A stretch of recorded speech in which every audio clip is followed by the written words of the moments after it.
Did you know that the blurry look of the Nintendo 64 is the result of several hardware design choices intended to make early 3D graphics look smooth? While competitors like the PlayStation had sharp but pixelated and jittery graphics, Nintendo opted for a softer, more stable look. The blurriness is caused by a triple threat of hardware and limitations. The N64 has an incredibly small amount of dedicated memory for textures at only 4K KB, and because of this tiny space, developers couldn't use high-resolution detailed textures. So, to cover large 3D objects, they had to take tiny, low-resolution images and stretch them out, resulting in stretching a tiny image over a large surface, making it look blurry. Then, to hide the pixelation caused by stretching those tiny textures, the N64 hardware applied bilinear filtering by default. This process blends the pixels of a texture together so you don't see the sharp square edges. In fact, the N64 was the first console to feature hardware-level anti-aliasing.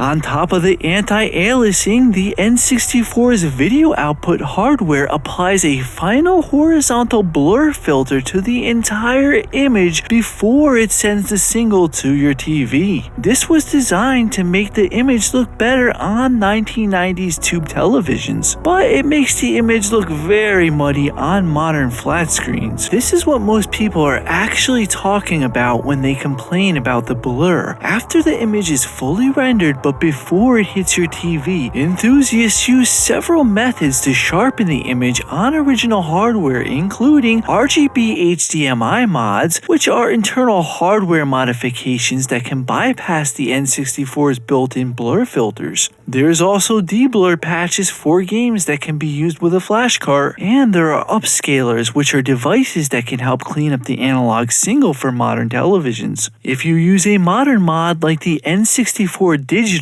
or a GameShark code, you can often turn off the VI blur filter while leaving the anti-aliasing on. With just the anti-aliasing on, you get a sharp, crisp image where the 3D models still have smooth, clean images. With both off, the N64 looks almost exactly like a PlayStation 1.